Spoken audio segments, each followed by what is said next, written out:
Hi, let me introduce you a new project I'm working on lately, and I'm very excited about this one.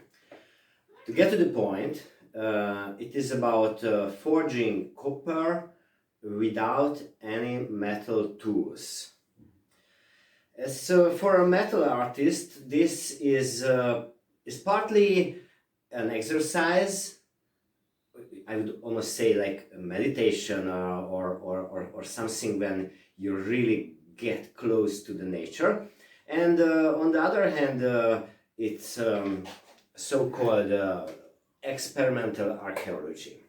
Because back in the Copper Age, um, that was the way to work metal, to cold work metal.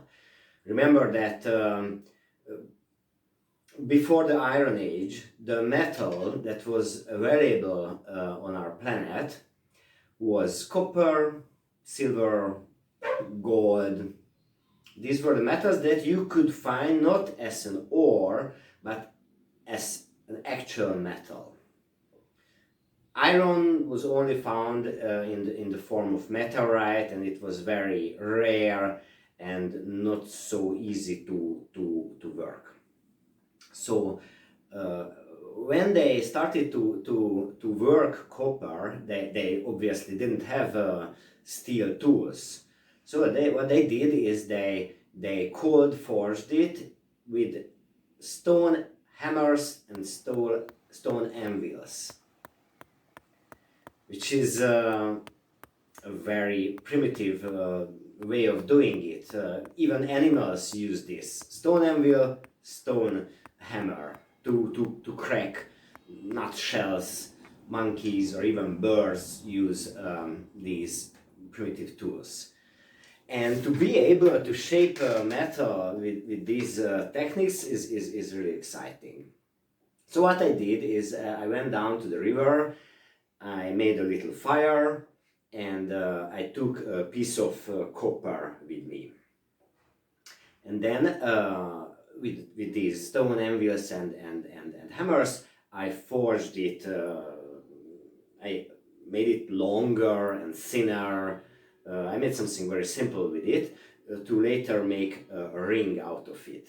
And because when you cold work metal, then it gets hard, work hardening it is called. So it gets harder and eventually it will crack.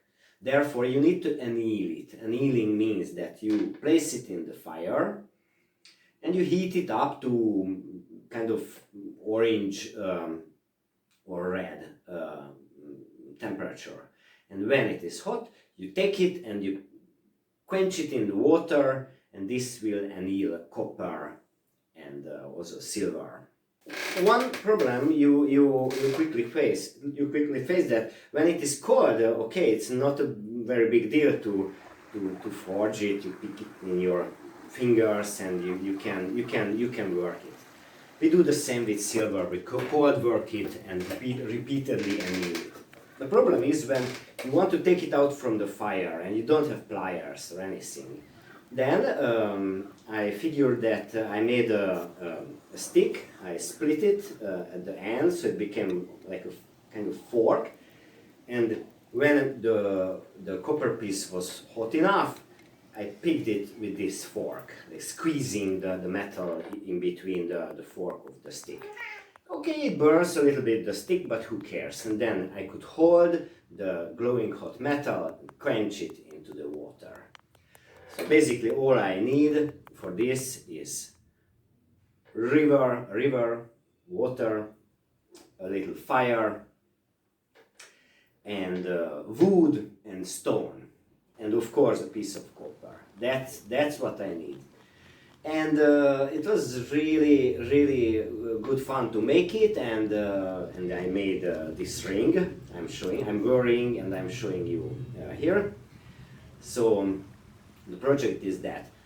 It's interesting, let me mention that after the Iron Age and when blacksmithing became a real technique, then obviously also for working silver, gold and copper and brass,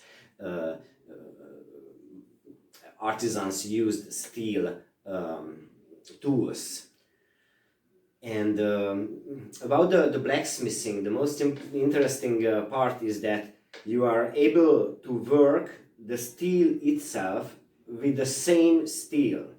Because if you make a hammer and an anvil and you harden it, it becomes a very resistant steel.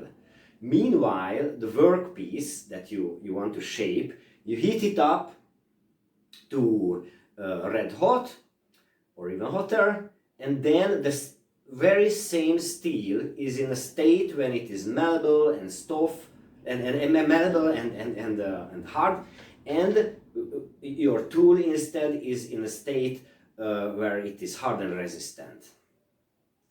Now it's not obvious, you cannot really do this with copper because you can't harden copper except work hardening. It will never be a hammer for forging. So I think a stone hammer is more effective